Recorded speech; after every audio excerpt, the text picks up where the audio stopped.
Le tableau des indicateurs est relativement long, mais il est assez simple à consulter.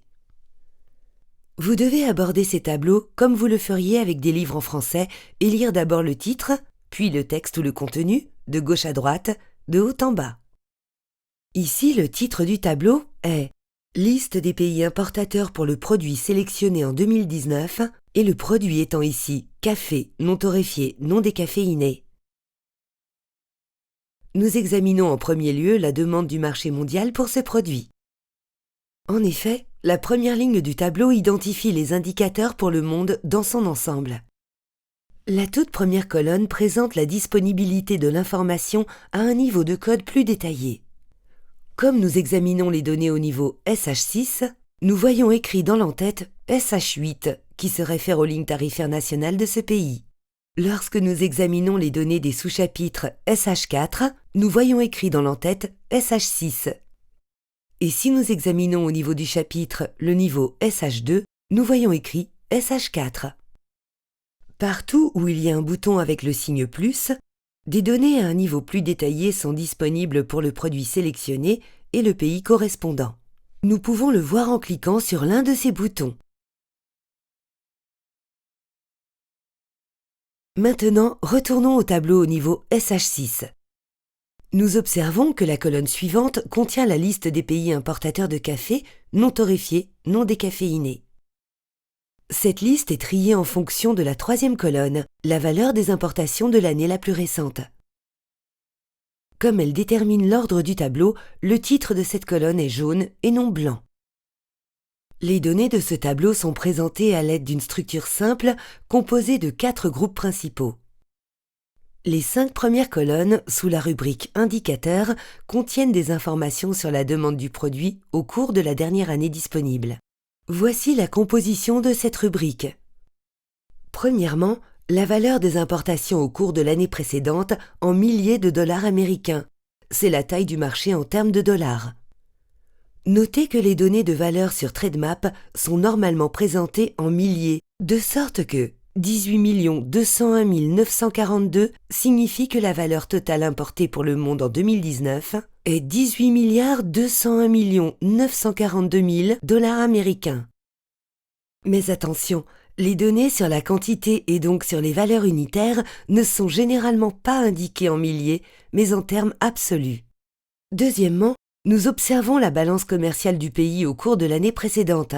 La balance commerciale est calculée comme suit. Exportation moins importation. Ainsi, une valeur positive signifie que les exportations sont supérieures aux importations, alors qu'une valeur négative signifie que les importations dépassent les exportations.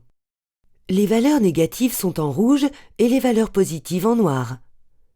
Les autres couleurs que l'on peut trouver dans le tableau, violet, orange, vert et vert clair, ont également des significations spécifiques. Par exemple, l'orange signifie que nous examinons des données miroirs. Les explications peuvent être trouvées en faisant défiler le tableau vers le bas.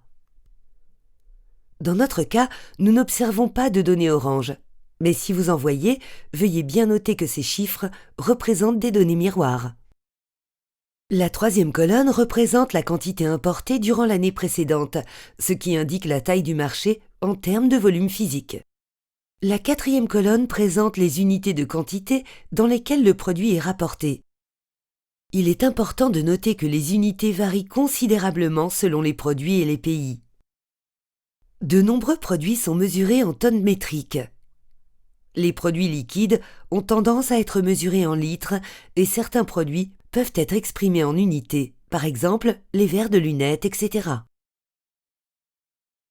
Le dernier indicateur de cette section est la valeur unitaire, qui est le résultat de la division de la valeur importée par la quantité importée. Il ne s'agit donc pas d'un prix, mais d'une moyenne sur l'ensemble de la période couverte, qui peut cacher de grandes fluctuations tout au long de l'année. Dans le cas du café par exemple, il est facile d'imaginer que le prix du produit varie en fonction de la saison des cultures.